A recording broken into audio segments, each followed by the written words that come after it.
may kaway ka po sa budget at need mo ng urgent cash ngayon, nako eto guys, may bagong loan application po ako na in-applyan ngayon lang. At yes, approve po yung aking application. At dito ko mapapatunayan na talagang nag-a-approve itong bagong loan application na to. So ito guys is bagong-bago. Ang pangalan po nito is AFC Loan. So as of now, meron po siyang 198 ratings at 4.6 stars. So ang pinaka-maximum na pwede nyong mautang dito is up to 40,000 pesos. So, hindi kayo mag-worry dito guys sa application na to kasi hindi siya auto-reject. Hindi siya yung tipong mag-fill up ka lang ng form tapos wala na. Ito guys is legit na nag-a-approve. Pero since bagong loan application to guys, alamin nyo muna kung okay para sa inyo yung kanyang loan term. At i-share ko rin po sa inyo dito guys kung magkano po yung nautang ko at magkano yung na-receive ko. Para at least malaman nyo at makapag-decide kayo kung gusto nyo siyang itry at utang. And for today's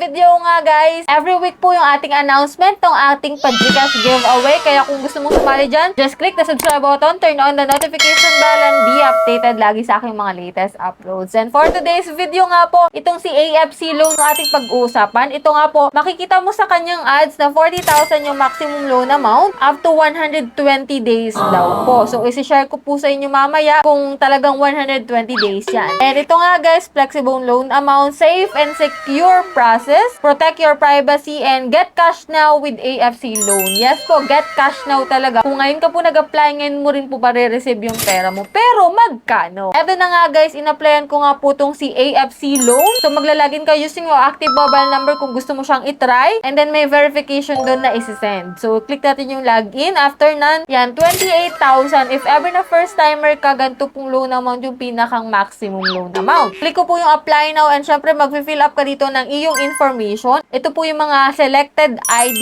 type nila. And after nun guys, ilalagay mo po kung saan ka nagtatrabaho at syempre kung anong work mo. And then dito guys, sa bank card information, pwede po siya sa GCash. At yan, mag-start ka dito ng facial recognition and ito po yung loan amount na pinapa-loan niya sa akin. 3,000 pesos po yung starting loan amount. And dito may daily interest siya na 0.05% and 120 days daw po na loan term. Pero ang makukuha ko po sa 3,000 pesos is 1,650 pesos. Service fee is 1,350 pesos. Ibabawas yon. So, halos kalahati guys yung matatagpas. And yan, kinilig ko po yung apply for account. So, chinek ko talaga kung mag-approve siya or hindi para ma-share ko sa inyo. So, in-review siya. And then, after nun guys, after ko balikan yung aking application, nagbago po yung loan amount na pinapaloan niya sa akin. From 3,000 pesos, naging 800 pesos na lang. And guess what? In-review pa rin siya. Pero nung chinek ko kalaunan guys, nag-approve na siya at pending repayment na po yung nakalagay. And chinek ko po yung aking account, yes, may pumasok naman, which is 416 pesos. Kalahati na lang, guys. So, bali, guys, nasa yung 384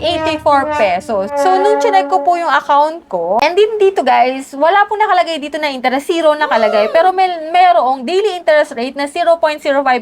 And, kung i-extend ko po siya, guys, so, magbabayad ulit ako ng another 384 pesos. So, siguro para yun sa interest and service fee. So, yun, guys, sa 800 pesos, 416 lang po yung na-receive ko. Kaya kung gusto nyo siyang itry, malamang sa malamang kalahati lang ng principal amount yung mare-receive nyo. Ano, okay ba sa inyo itong si AFC Loan na bagong loan application? Although, nag-approve talaga siya. Pero yun nga lang guys, medyo kalahati, almost kalahati, yung mawawala sa principal amount nyo. So, let me know your opinion dyan sa comment section kung okay ba para sa inyo at kung gusto nyo siyang itry. So, that's it. Yan lang po yung vlog natin for today and hoping ako nagkaroon kayo ng idea sa bagong loan application na to. So, that's it. Sa mga hindi pa dyan nakasubscribe, just click the subscribe button, turn on the notification bell, and be updated sa aking mga latest uploads. So, bye-bye na muna for now, guys. See you on my next video.